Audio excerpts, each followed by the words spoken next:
And we are live.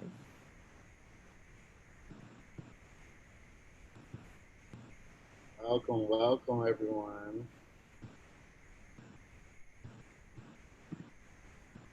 Awesome. Thanks for joining. So we're going to start off pretty soon. We're going to give folks a few more minutes to join in. But since folks are new and joining the conversation, I'm going to chat in a little question to everyone. Um, Yeah, we want to get to know you all. So if you can chat your name, your gender pronouns, your location, and also why you chose to attend the event today. Um, so yeah, if folks can go ahead and chat in their responses.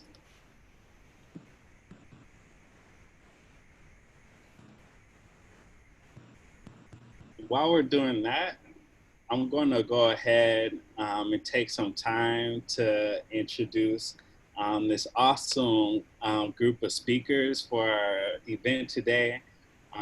This event we have here is Black Women in Democracy, and we're really going to lift up the important role women have played, Black women in particular, have played in saving our democracy. And so I want to give folks an opportunity to say their names, their pronoun, location, and why you join this panel discussion today. And I'll go ahead and start off with Brittany. Hey, good evening, everybody, and thanks for joining us here tonight.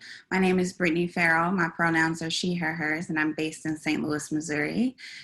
And I accepted the invitation to participate in this conversation because I love talking about Black women and I love talking about our power that we have in democracy. Thank you. Thank you. So we're getting a lot of responses right now. We got Dallas, we got Alabama, I seen Virginia, we got Hollywood. Thanks for joining in, y'all. And I'll go ahead and pass it off to Erica. Thanks, Devante. Hi, everyone. My name is Erica Washington. I am the Executive Director of Make It Work Nevada. I am located in the fabulous Las Vegas, Nevada, where it's 102 degrees still, so still waiting for fall to happen here. I am here today because, like Brittany, I love talking about Black women and Black people all the time, and I think that how could I pass up a chance to do this with a panel full of dope Black women where we can really dig deep and figure out some ways that we can actually make democracy work for us. So I'm really looking forward to today's conversation. Awesome. Thank you so much. And I'll pass it off to Amanda now. Hi, everyone. Really great to be here. I am Amanda Brown Lehrman from Supermajority. I'm currently in Tacoma Park, Maryland.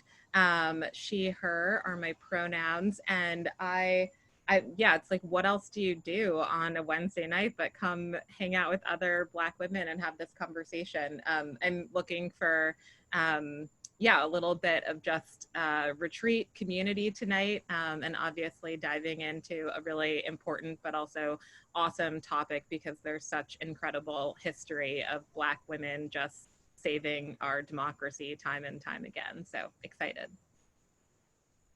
Awesome. Thank you. And we're getting more folks who are coming in. We got Oakland, California. Hey, that's where I'm based. We got Charlotte, North Carolina. We have a lot of folks listing in why they're joining. Folks are really invested in our futures and saving our democracies, really trying to improve things that are going on. We got some folks lifting up girls in tech. So yeah, thank you, and continue to chat in why you chose to join in today. And now I'll pass it off to Alicia to introduce herself. Hi, everybody. I'm Alicia Garza. I'm the principal at the Black Futures Lab. My pronouns are she, her, hers, and diva. and I'm located in Oakland, California. And I'm super excited for this conversation tonight, mostly because we are living in perilous times. And if there's anybody I put my money on for who it is that's going to move us through and move us forward, it's Black women. Absolutely. Thank you. And that's our speakers for today's course of event. Also for the audience, we're going to have an opportunity for you all to sign up for Planned Parenthood Stand with Black Women swag bag. You'll have like a face mask and hand sanitizer. So for folks who stay till the end of the event, we'll be able to get the swag bag, and there will be a Google form that we'll send out for you all in the chat for that. And without further ado, I'm going to pass it to Alicia, who's a founder of Black Lives Matter and also principal of Black Futures Lab, to ground us in our purpose for today. Excellent. So, okay, sorry. Y'all, okay, it's Wednesday. And as I said earlier, I'm so excited for us to have this conversation about Black women and democracy. Because, as I said earlier, if there's anybody who embodies the vision and the clarity and the know-how to get it done, it's Black women. I want to start off just by talking a little bit about kind of how we get here tonight. And I want to start by saying that the purpose of our work, and I think the purpose of the work of everybody on this call and this panel, is to make our communities powerful in the political system so that we can be powerful in the rest of our lives. And at the Black Futures Lab and the Black to the Future Action Fund, we work to make Black communities powerful in politics so that we can be powerful in every aspect of our lives. We also believe that in order to address the challenges that are facing our communities, which are complex, that we need to actually advance solutions that require experimentation, that require innovation, but most of all, that require Black political power. And so tonight's conversation is all about that and the critical role that Black women play in that process. I also want to say that one of the things that's very necessary for us to rebuild a democracy is to make sure that no Black folks are left behind. And too often in our conversations about Black women, we are leaving out Black trans women. And so we want to take this opportunity to affirm, right, that Black trans women are central to the project of reshaping and reforming this democracy. We all deserve to have the right to live full and dignified lives. We all deserve to have the right to live. And so part of what we've got to do in pursuance of this goal is to make sure that we leave no Black folks behind. I want to just say quickly as a framing for this conversation that one of the reasons that we feel that we constantly have to have this discussion is that Black women are working hard in our economy, in our society, and in our democracy, but our economy and our society and our democracy is not working for Black women. What we see time and time again is that Black women are increasingly active in, not just in voting, but also in participating in campaigns, fundraising and volunteering for campaigns. And yet when it comes time to talk about the issues that are most important to Black women, suddenly people don't have any speech left. When it comes to Black folks in election cycles, so often we're appealed to symbolically, but we're not appealed to substantively. So you can go on talk shows and you can appeal to us culturally by doing the latest dance move, or you can show up in front of a plate of soul food and leave it untouched, which is a crime, and I want everybody to know that. But what are we doing to make sure that the conversations that are happening in our communities in between election cycles and during election cycles are really lifting up the issues that Black women care about? The issues of access to affordable health care, the issues of access to affordable and quality housing, the issues of wages that are too low to support a family. We also know that women, as my friend Gina Clayton Johnson always says from SE Justice Group, Black women in particular are the largest re-entry system in our country. And so when we look at what it is that Black voters care about, and in particular what Black women care about, if you were an alien that got dropped into the United States during an election cycle, you would think that the only things that Black folks care about are criminal system reform, right? And also the drug war. But in fact, Black women and Black communities and Black voters care about every single issue because we are disproportionately impacted by those issues, whether it be being attacked by the COVID crisis, whether it be being attacked by the lack of accountability from the corporations that benefit from our labor but can't seem to find a way to pay us enough to support our families, to being attacked, right, by rigged rules that have been rigged for generations to keep us away from power. There is a crisis in our democracy, and it is that Black women are not at the center of it. And so in this conversation this evening, we are going to talk in a robust way about what it means to center Black women, not just on the basis of identity, but on the basis that without Black women, this country would not function. So I'm excited to turn this conversation over to my family, Amanda and Erica and Brittany and Demetria, to talk a little bit more about what Black women are facing as a result of a lack of access to democracy, and most importantly, what it is that we're doing about it.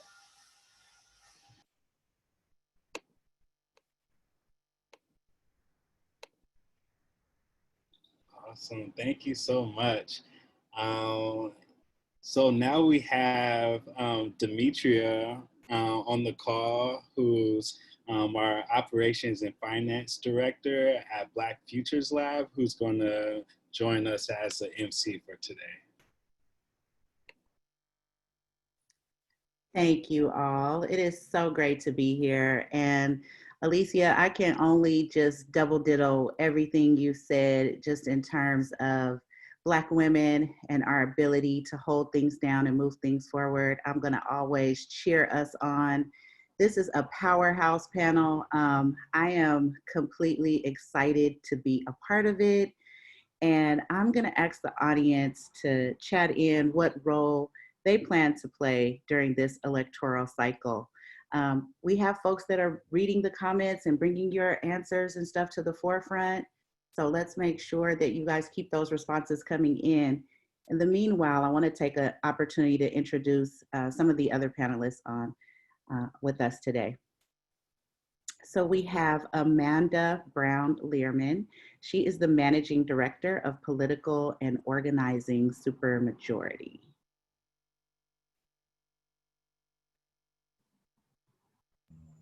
Hi, everyone.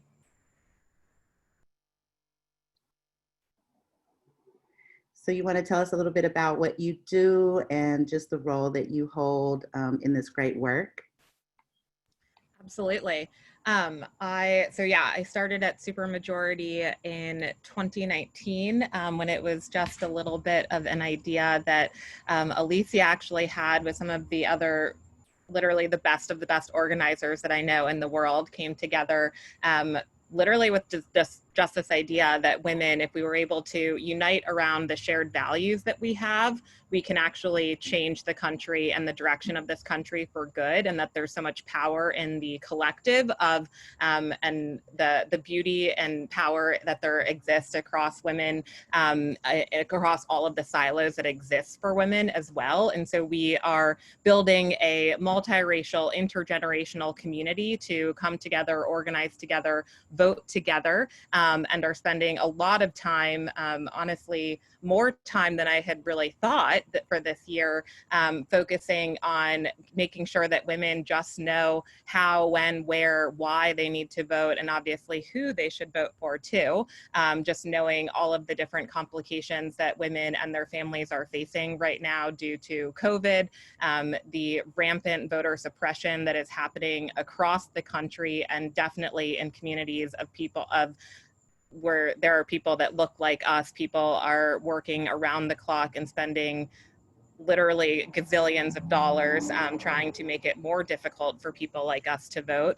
So are doing a lot of work to make sure that we are combating the disinformation, combating the misinformation that's spreading around voting and the confusion that exists around voting, so that people and women, Black women in particular, know how to participate. That is excellent. And it couldn't have come at a better time when everything is on the line. When we hear about the disparities that specifically affect Black women, we know how important this election cycle is at this time. So with that being said, I want to ask the audience, just chat in some exclamation points if you're interested in building power for this pivotal election cycle. Thank you so much for that lead in, Amanda. And now we're going to turn it over to Erica Washington of Make It Work Nevada. Hello again. Yeah, there are so many things. Oh, am I unmuted? Okay. There are so many things I think that, you know, in a normal election year, we as Black women are always overlooked. At the same time that we're celebrated for being this pillar and this strong voting bloc, but still our actual issues are overlooked. And so I think now in 2020, when folks they have less of a choice to avoid what has been right in front of their faces, it's a really exciting time to really like drill down into like what is needed and how do we do this work and how do we do it together. And Make It Work Nevada Education Fund, we have been around as a state-based organization for over 2 years. And back in 2018, during the midterm election, or right before the midterm elections, we had an opportunity to work hand in hand with a Black Futures Lab on the Black Census. And we were the only group in Nevada to work on the Black Census. And it was an honor to do for so many reasons, not just because it was something that hadn't been done for over 100 years, but because it gave us this opportunity to really ask Black folks, what is it that you need? What is it that you want? And I think what really astounded me in doing that particular survey was how many folks said, no one's ever asked me that before. No one has ever, sat down and said to me, or even explained, as we went through the survey with some folks and explained what some of these different things meant, so that we could have some of these deeper conversations. And as much as folks will like to say that we are the cornerstone for voting, they haven't asked us. And so in 2019, I swear my years are all messed up because it's hard to know how long. I feel like 2020 has been around for like 5 years. So in 2019, we did a version of the Black Census for Us, where we talked specifically to Black women in our Black Women's Agenda. And our Black Women's Agenda in Nevada, we spoke to over 1,200 Black women, mostly face-to-face. And we asked them a lot of the same questions. What is it that you need? What is it that you want? We asked about their medical history, as far as did they feel like their doctors listened to them when they went to the doctor? Did they feel like the schools were supporting them? Were they supporting their children? We asked also about, obviously, presidential candidates. When we had 11 presidential candidates running at the same time, who they thought they would vote for, and if they thought those folks actually would listen to them. And from those top issues, or from those surveys, what we found out was some of the top issues were housing, affordable housing. And if a lot of folks may not know that, Black women are more likely to be evicted at a higher rate than anyone else.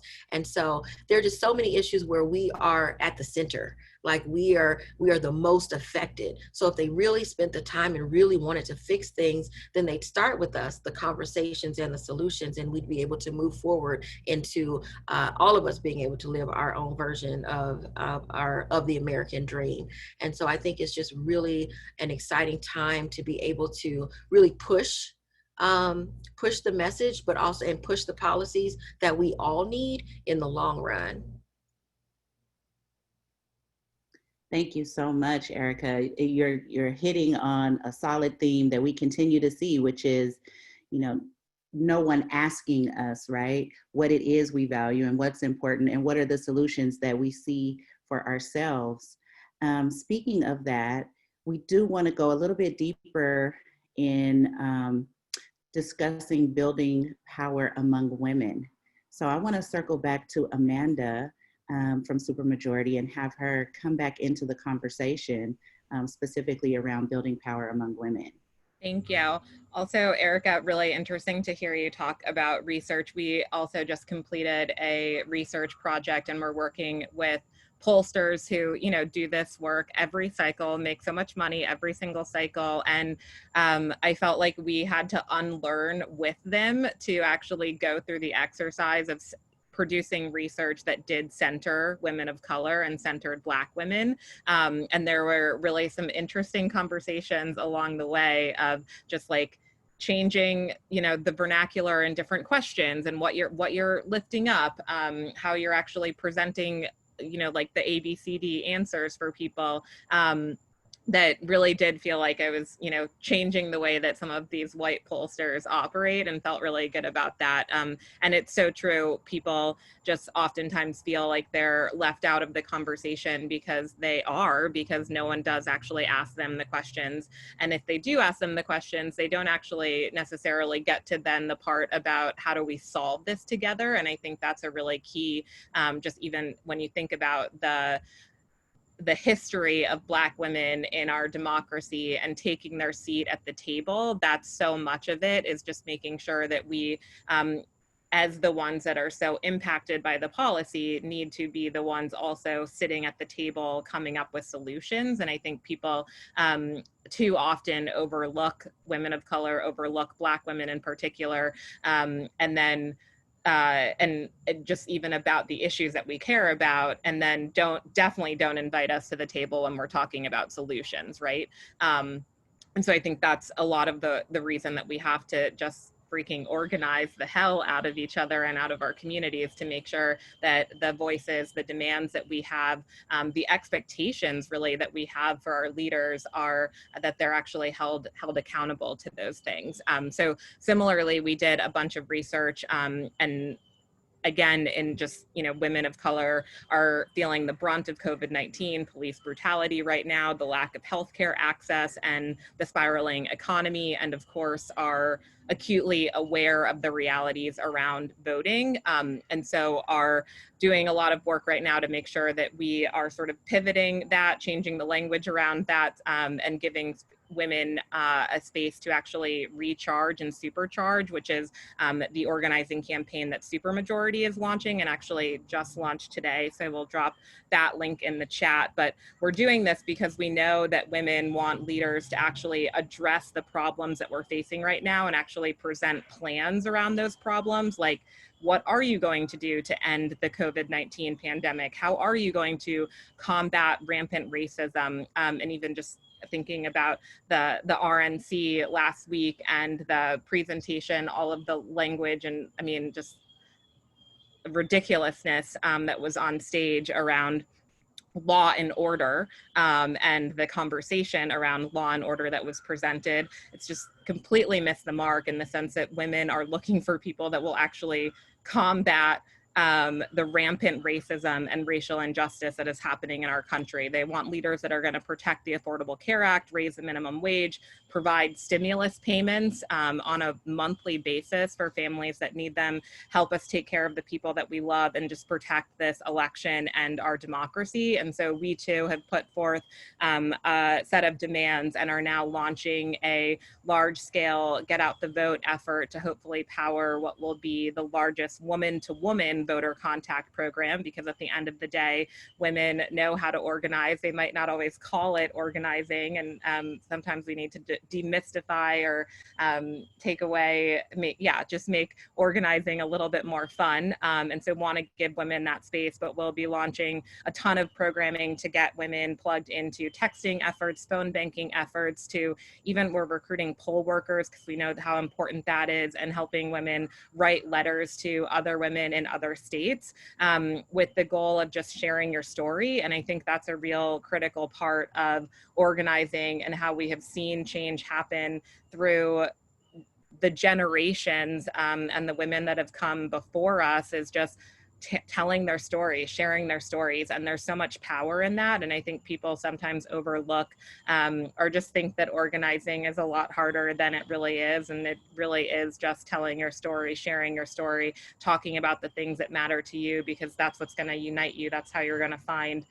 common ground with somebody on the other end of that conversation. And when you do that, you're able to recruit more people into the work. I was actually on a call earlier today where we were debriefing an organizing program with a bunch of young women that had just gotten started with activism, and we were debriefing some of the sessions, and they were like talking about the relational organizing session, which is sort of a buzzword now in all things organizing. And somebody called it a pyramid scheme. And I was like, it's a pyramid scheme of power, and it totally works. And it's just true when you call it what it is. But that's the beauty and honestly the ease of organizing. And the thing that Black women do better than anyone else I know is talk to people that we know, talk to people that we love, talk to strangers in the grocery store, talk to everyone at church. And those conversations really do matter. And I think we've learned so much from, the greatness of people like Shirley Chisholm, Fannie Lou Hamer. I will leave you all with, we have announced this new campaign called Supercharge Women All In, and put out a new video today, which I will definitely drop in the link, because it literally gives me the most energy, because it's just Fannie Lou Hamer talking at the very beginning. And I'm like, I am so here for all of this, and just being grounded in the fact that there are so many incredible women that have come before us, incredible Black women that have paved the way. And now we have another Black woman that's fucking going to the White House, that we're going to do all the work to get her there. But it's incredible to see the evolution, the growth, and really just the power that is Black women saving our democracy time and time again.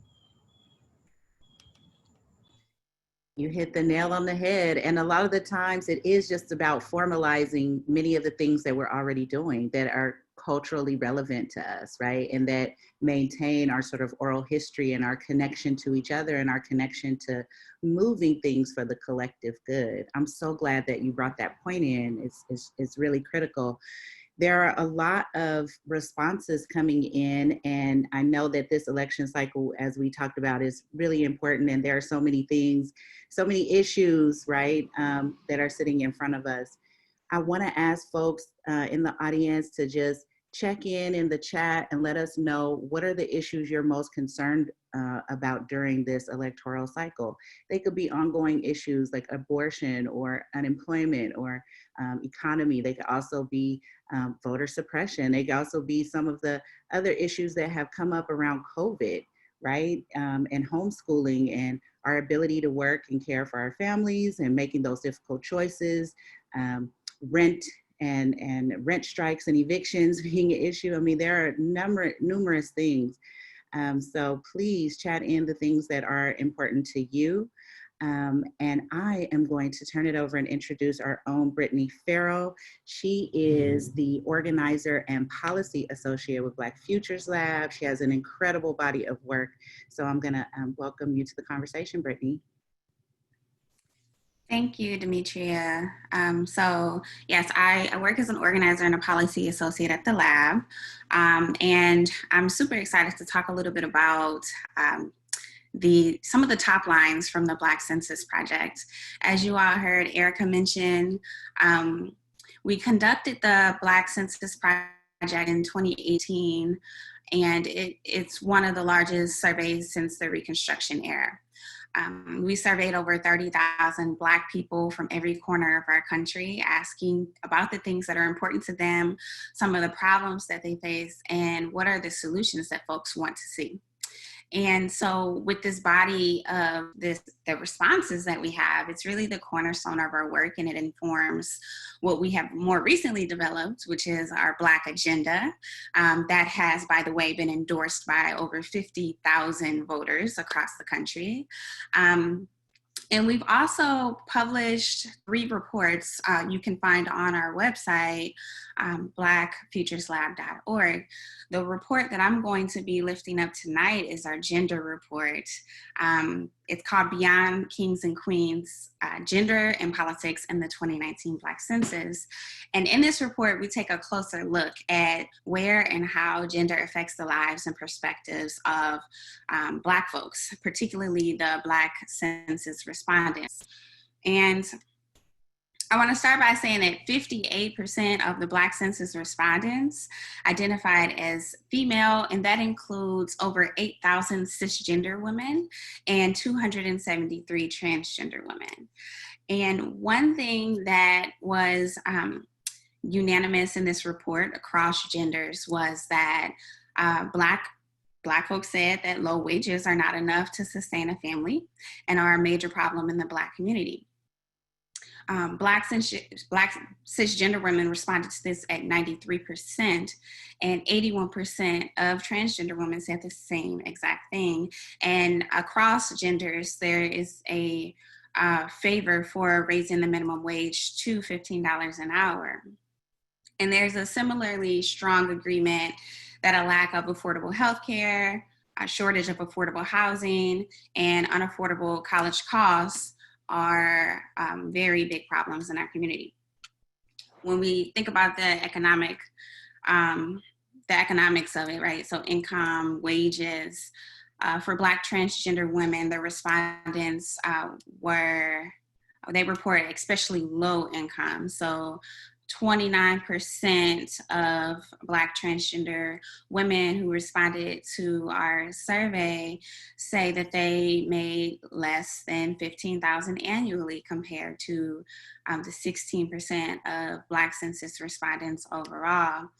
And the low income among transgender women, it of course may be related to the lower education opportunity, lower unemployment opportunities that are available to Black transgender folks, and this pervasive discrimination in our labor market. So I want to make sure that we keep that in mind when we think about the economic disparity that our trans sisters are facing.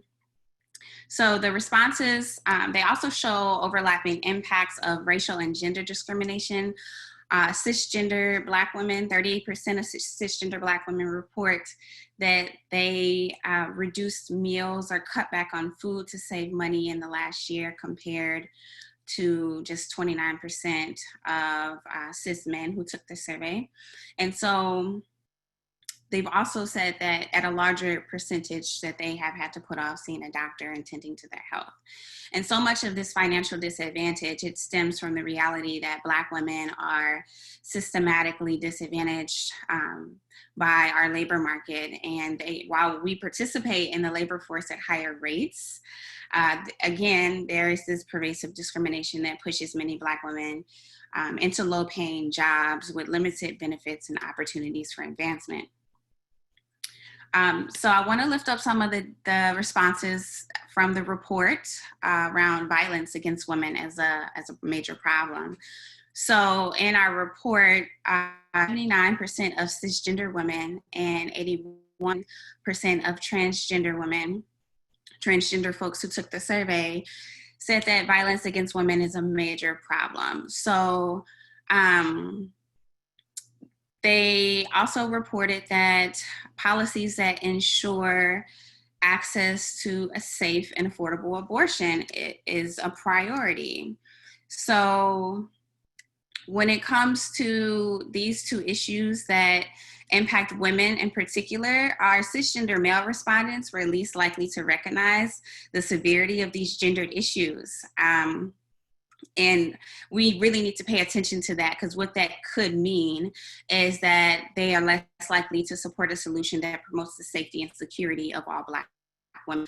And I also want to make sure I lift up here that cisgender women are not absolved here when we talk about the perspective, right, of issues that do not impact us. When we asked what is the single biggest issue in community that the community is facing, transgender folks and gender nonconforming folks responded that violence against trans women is the most significant threat. 81% of trans men, 79% of trans women reported that violence against transgender women is a major problem. And then when we look at the responses of cis women and cis men, cis women, 59% of cis women saw violence against trans women as a major problem, and 42% of transgender men. And yet transgender women are being killed at a horrific rate. So I want to lift that up because when we talk about violence that women are experiencing, a lot of times, well, not a lot of times, we need to make sure we're centering also the unacceptable and completely outrageous rates in which Black trans women are being harmed. So police killing Black folks is a universal source of alarm for all of the Black census respondents. And in our survey, 85% of women, cisgender women, and 79% of trans women said that this is a major problem. And at the same time, or in addition to that, it was just as high, about the same figure said that police officers not being held accountable for their crimes is a major problem.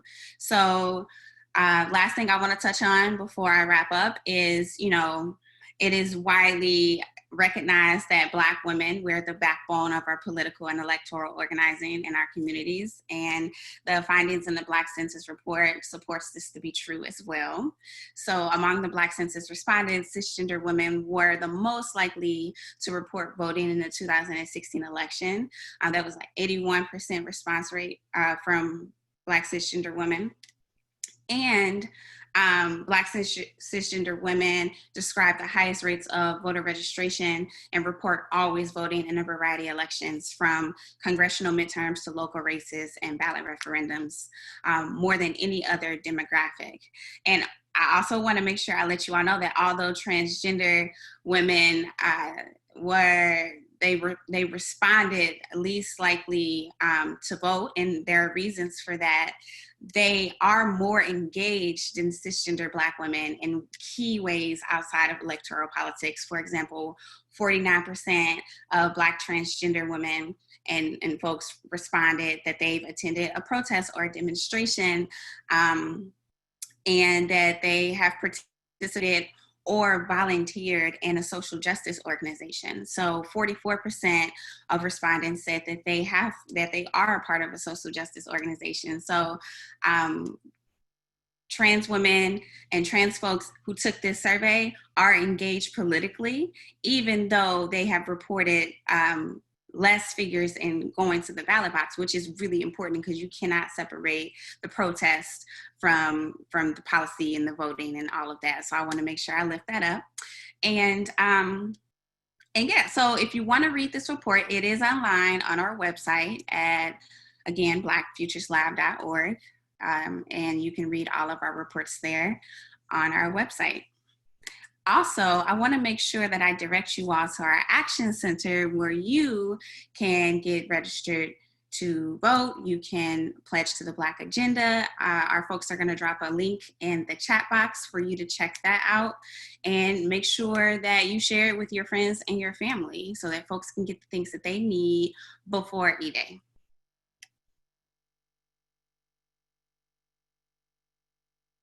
That is great. Thank you, Brittany. Thank you for bringing all of that data. We do want to move into questions and answers, and we want to make sure that we have a robust conversation about the things that matter to the people who were able to send questions in, and also the people who are active in the chat right now. We did receive hundreds of questions before the panel even began. And so we've been able to just drill them down and summarize a lot of those questions. And I'm just gonna put them out there, and whoever on the panel wants to take a stab at it and wants to follow up with it, let's just continue the conversation in this way. How can we center these discussions on, for all Black women, including trans women, women with disabilities, undocumented women? How do we avoid any of the pitfalls that create the divisions for those specific identities and communities? Anybody have any thoughts? I can take a stab at it, Demetria. I would say part of the solutions to that is making sure that Black trans women, Black disabled women, Black immigrant women are part of the power structure and the decision-making process. So like, don't claim you're out here fighting for the lives of Black women who are at those intersections if they don't actually have a seat at the table. And they shouldn't always be the ones who are doing the work to challenge white supremacy, transphobia, xenophobia, and toxic masculinity. We really got to begin challenging what safety looks like for all Black women. And also, I would even lift up that doing so without always looking to police and prisons, especially when we talk about Black trans women, because Black trans women, Black trans communities have for a long time been very decimated by the prison industrial complex. We're really doing deep work with ourselves and each other and our allies around talking about what safety looks like for Black women, and making sure that when we are doing work around our liberation, around building our democracy, that we're not leaving women who are at the intersections, being immigrants or being trans or being disabled behind.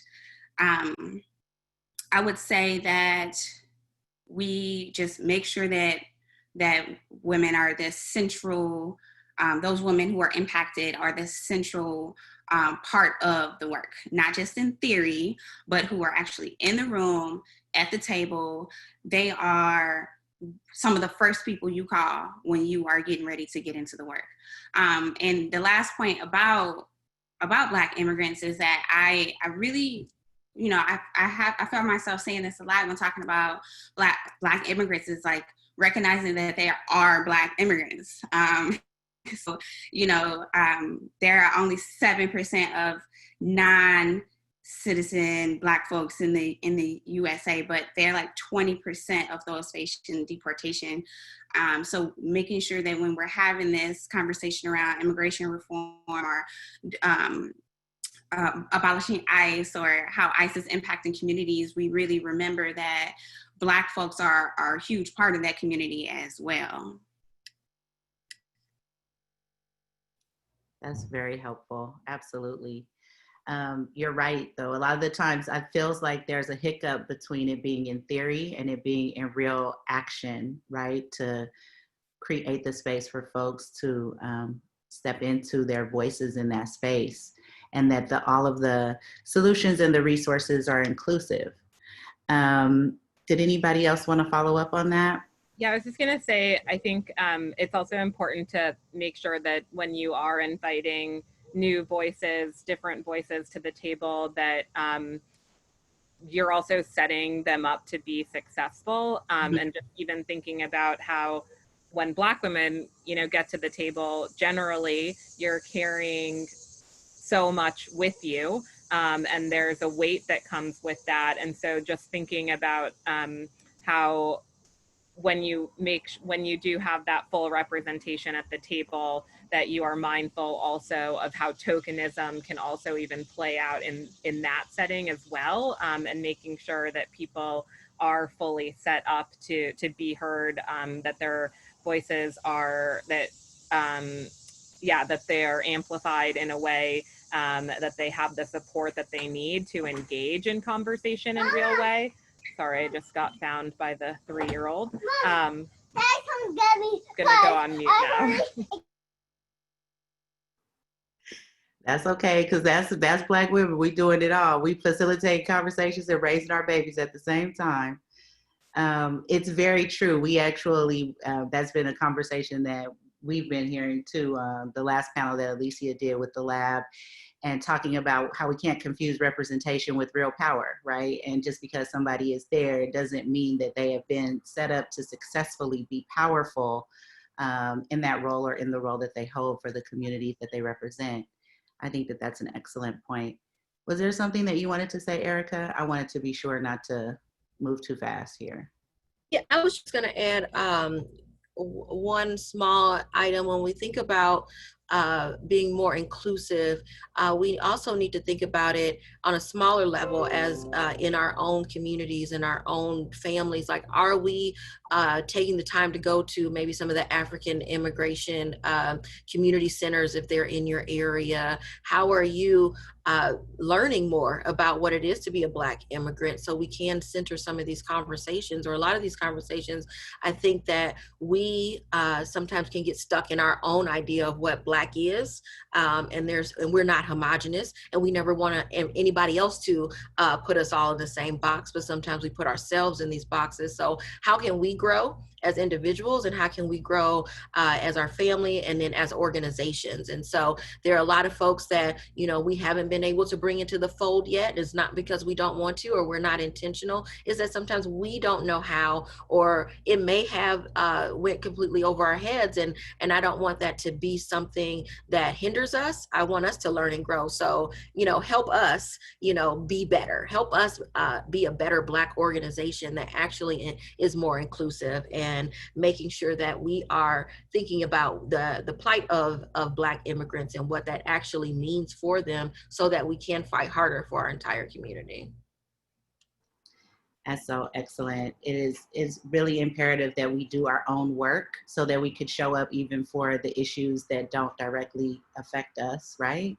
Which also leads into the next question, which is, what would you all say is the role of Black men in addressing misogynoir and patriarchy and inter-community violence? How do Black men and others show up in solidarity for Black women? Thoughts, anyone?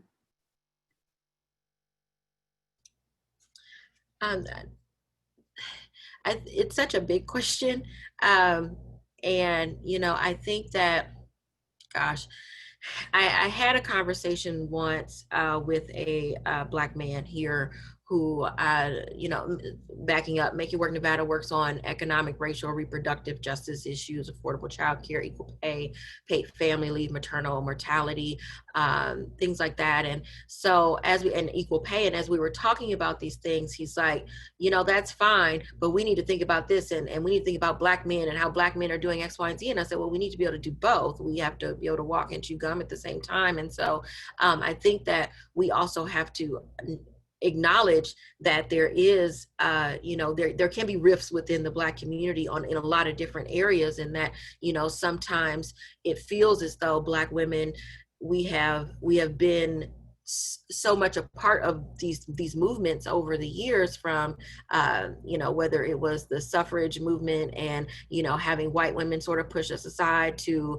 the civil rights movement, where it seems like a lot of times the Black women who were very instrumental are not celebrated the way that a lot of the men are. And so, and it's not a competition. It's not meant to be a competition. We're supposed to all be able to get free, right? However, sometimes when we feel like our own issue is more urgent than someone else's, whether on purpose or by accident, we step on someone else's neck. And so we need to be really, really cognizant of that, and saying that, yes, a lot of Black men are shot by the police. A lot of Black women are shot by police as well. It's not oppression Olympics. It's not one or the other, but we need to make sure that we are lifting up and we're protecting each other. And so I'm not really sure how we get there yet. I'm not sure, you know, if there's one particular answer, besides, like, we need to listen and we need to, you know, open up more. But I think there just needs to be more honest dialogues that's remove some of the urgent emotion from it that keeps us back, and doesn't see us as protecting one another, and that it's that we're all a part of the same fight for dignity.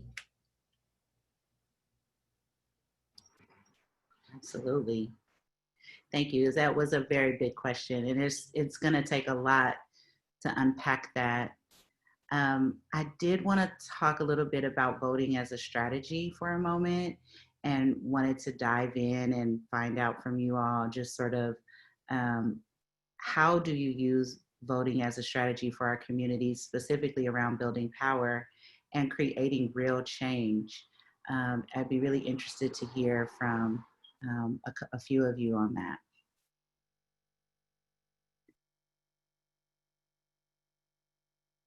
I think Alicia even said this at the beginning.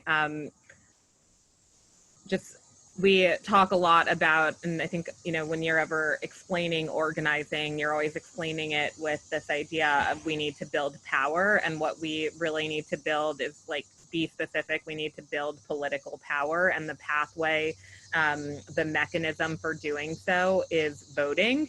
And I know that this is loaded. I think that I got my start also as a young person that thought I could change the world, working for Barack Obama, and drank all of the Kool-Aid. But I remember organizing young people then, and I think the sort of rhetoric around, you know, your vote doesn't matter. And then you add on all of the suppression efforts that are happening to convince people that their votes don't matter, or at least create a bunch of confusion around it. And I think one perspective there is certainly that, like, you walk away and say voting isn't the path forward, but to offer an alternative for folks that do struggle with that conversation is just, if you didn't think your vote mattered, like, why are people spending so much time and energy to take that away from you? And it's a right that so many people that have come before us fought for, died for, and it just, we, you know, have to see the power in that, and recognize the power in that, and hold each other accountable to make sure that we're getting to the voting booth, because that then puts you in a position to have a seat at the table, and to then also hold our leaders accountable, and be in a position to actually remind them at, you know, 24/7 that at the end of the day, they do work for us. And the only way to do that is to exert and have, you know, demand. I think with the political power that we're trying to build comes that level of respect and attention. And I actually think a great example of that even is what Black women did in Alabama for Doug Jones in 2018. That white man is forever indebted to the Black women in Alabama. And I think that showed, and the narrative coming out of that, and just the power of Black women doing that and creating that change for themselves. And then when you are able to elect and put somebody into office, and they're reminded every single day about who got them there, that is powerful, and that is what political power looks like. And I think that voting is a tactic more so than a strategy. I think that it's a part of the pie, but it's obviously not the whole thing. And I think also, you know, when we are urging people to go and vote, we need to have the agenda, which is why the, you know, the Black agenda is so great and the Black women's agenda is so great, is because we have, you know, a playbook. This is what we need. This is what we want. And this is not just things that folks have guessed about or made assumptions about, but we've actually asked folks, and folks with various backgrounds, what it is and what it is they need and what they want. And we try to meet them where they are so that we can cross the finish line together. And so when we vote, you know, we're hopefully voting for a candidate who was probably not perfect, and probably not, you know, our first choice, and probably not, you know, the candidate that's going to have all the things, but someone who's pliable, someone who's moldable, someone we can actually push, and wants to learn and wants to be taught, and we can have these teachable moments about things that they may be unaware of, so we can bring these experiences. And I feel like that is the purpose of organizations like mine and Black Futures Lab, is to be able to be that conduit between those folks who are directly affected and those folks who we have placed into power. And so when, as that conduit, we're saying, this is what people are saying, this is what their day-to-day experience is like, and you need to listen, and we need to find policies that are not one size fit all, but that will help, you know, a large swath of people get to a better place in life. And so, you know, voting starts that, but after that, we have to stay engaged. And although it's really hard for folks to, sometimes understand that, because just like anything else, when you get a job, it's like, you don't have to remind, if you don't want to have to remind people to do their job every single day, like what kind of life is that? I don't have to call my dentist and be like, are you cleaning someone's teeth today? Are you sure did you make sure you got that done? So, but that is that is the way politics works right now. And so I think we need to realize that voting is like one little box that we check. And then after that, we just need to hold them accountable to the things that they said that they were going to do, and also the things that they didn't say they were going to do, but still need to get done. And whatever that looks like, if that's lobbying, if that's, writing letters and making phone calls and telling our stories. And I think, something, I can't remember if it was Brittany or Amanda said earlier about telling stories. I think that is one of the most important parts, is that I think us as Black folks, sometimes we keep to ourselves some of our deepest struggles, because, family business is family business, and it's not everybody else's business, especially if it involves us not being able to pay a bill, or if we can't, make ends meet or what have you, or we're getting ready to get evicted. It's not something that you're blasting in the streets, but yet so many folks are struggling with the same issues that people can't afford childcare, that it costs more than tuition in the state of Nevada to have an infant have to be taken care of. That's not okay, but we're not talking about it, and we're not sharing these stories. Then people think that we're okay. And, there's that quote about, if you don't speak up, then people, something about, people think you'll like it. And I've chopped it all up, but I think folks know where I'm going with that. But overall, we just really need to let folks know these are the issues. This is my day-to-day struggle, and this is not okay. And if more people did that, then say, oh, you got the same struggle, girl, you too, and you. Okay, so this is a thing. Now we've just organized. Now we've just collectively come together to say that we all have the same thing happening, and we need to push forward and create change that will work for us, so that we're not having these same issues over and over again. And so again, voting starts that, but then going back to ourselves, we need to dig deeper, and we need to use our voices, and then we need to demand, and don't let go. Don't fall for the okie doke and just be okay with some incremental change. No, we want all of it. We want the whole dollar. We want our whole American dream. We want all of it.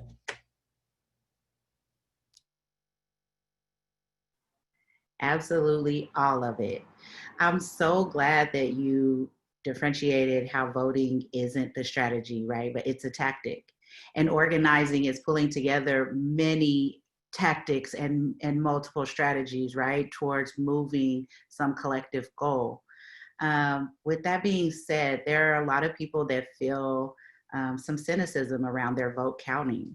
And right now we're up against a huge fight, right? And there's already a battle for our vote to even be cast, let alone what is going to happen for it to actually count. I really want to wind down with this question, so I'm hoping to hear from each panelist. What is the organizing that you think needs to be done to build power, not just during this election cycle, but also outside and beyond this election cycle? And if there are any specific tactics you all can share, please do.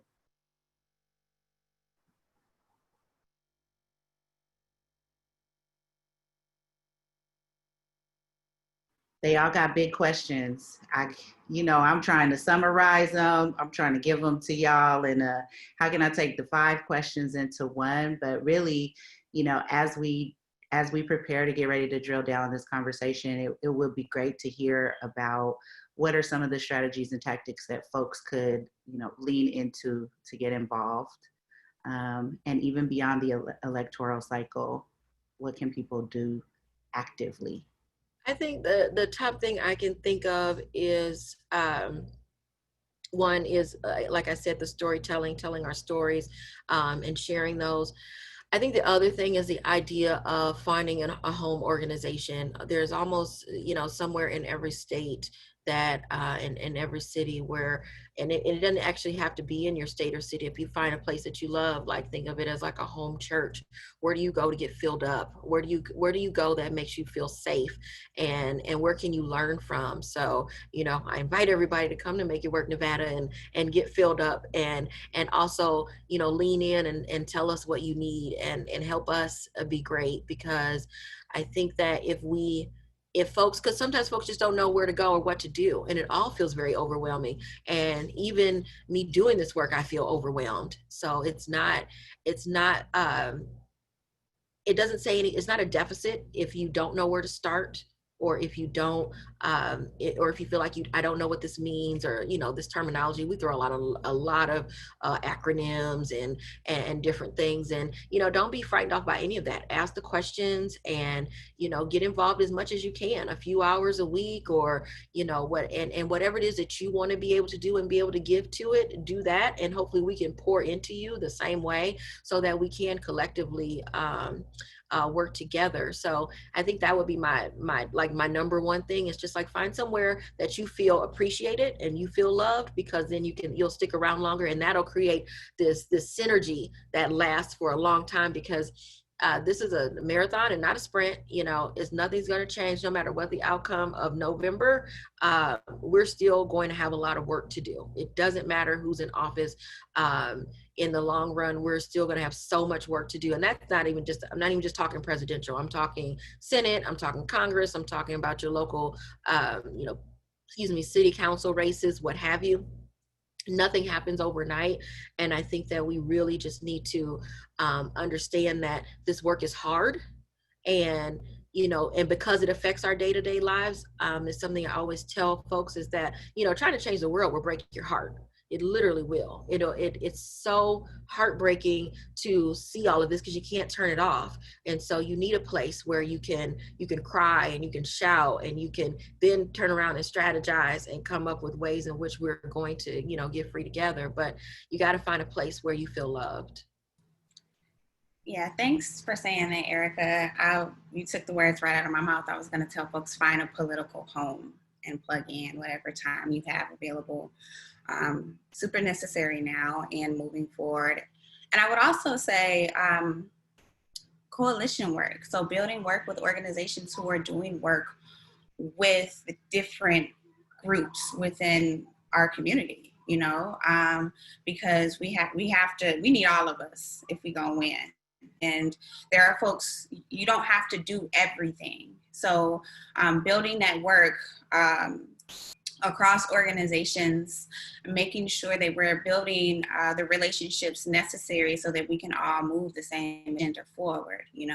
If we're talking about building power, Black political power, we're gonna need everybody. Our trans folks, we're gonna need folks with disabilities.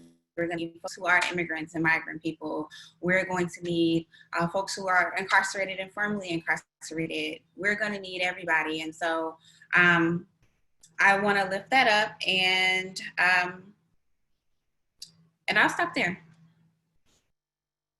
I feel like those are all really great answers. And Erica was laughing about it's really hard work. And we're actually doing this day of action on the 26th. And one of the breakout rooms is exclusively a room just to go and scream and just like scream at your computer, because sometimes you just need a little bit of a break, which is probably the other thing I would offer, is that because it is hard work and because it is change does not happen overnight, I think finding a home, but finding also something that gives you joy and will replenish you is just as important in making the space for that self-care along this journey, because it really, it can tear you down, but also be some of the most, rewarding work as well. So good to keep that in perspective. And then the one other thing I would add to this is, and obviously there's a lot of focus even in the chat right now about the top of the ticket, but doing research on down ballot races. There are incredible women, incredible Black women, that are running for office because they too were inspired, or they too were impacted in some way. Like, they have these amazing, compelling stories that got them to take the step to run for office, and they need our support as well. And when, you know, you're thinking about voting, whether or not you're excited to vote, whether or not you think it's worthwhile to vote, just do the research and look at who is also on the ballot, because not in all places, but there really are some incredible women that have stepped up, that are running for everything from school board seats to mayors. And those positions honestly matter a hell of a lot more, even in our communities, than the top of the ticket does. And so research those opportunities, research those folks, and hopefully find a way to get excited about them as well. It's a lot of work to be done, but it's one thing Black women do is we know how to do some work, okay? So we know it's gonna get done. I did wanna just make sure to know, I know that our chat is pretty lit right now. We down with the litness. But I do wanna affirm that this is a 501c3 sponsored event, blackfutureslab.org. But if we do not, in this entity, have the power to endorse or oppose any candidates in any of that, you can go to our sister organization, Black to the Future Action Fund, which is blacktothefuture.org. You can see the information listed in the chat. And we're also gonna drop in all of our social handles, so you can follow us on all sites, as well as our partners here on the panel, so that you can get in touch with anybody that you see here and that's been involved in the conversation. I really want to appreciate y'all for taking your time to let us have this conversation and to really dig into these big questions that is going to take us every effort and, you know, and a commitment to this journey to really chip away at the progress that we deserve. Black women have been leading, and so it's so good it makes me feel confident to see this leadership and to see it always and ever present, especially in these times where we're just getting bombarded with a lot of bad news and challenges, right, around what's happening on the opposing side. I thank you all for allowing me to lift up the questions that were submitted by the audience and just allowing me to field the responses in the direction of the conversation. You all are talented and brilliant. Thank you again for your time. I'm gonna turn it over to Devontae, and he's gonna close us out with our little close up shop items, but thank you all again so much. Thank you so much for that wonderful event, y'all. I really appreciate you taking the time to come and share with us. Thanks to all the speakers, and also thanks to the wonderful audience. Y'all, like Demetria said, this chat has been lit this whole time. I just sent in the Planned Parenthood Black Organizing Program. They're offering Stand with Black Women swag bags for everyone who attended this event. I'll share it again before you all hop off, but definitely fill out that form. You will be signing up for their listserv for that, but you'll also get a tote bag, I believe hand sanitizer, and a mask as well. So I'll chat that again. I definitely wore that shirt to the hospital when I was in labor the last time, because I was like, no one's gonna mess with me today. And I was like, stand with Black women. Yes, ashe, ashe. So with that, that's it, y'all. We shared all the handles, we shared links. Definitely, if you have some time, look through the chat to click on whatever you all are interested in. And yeah, thanks again so much for the time you all put into this and to sticking it out. Thank you.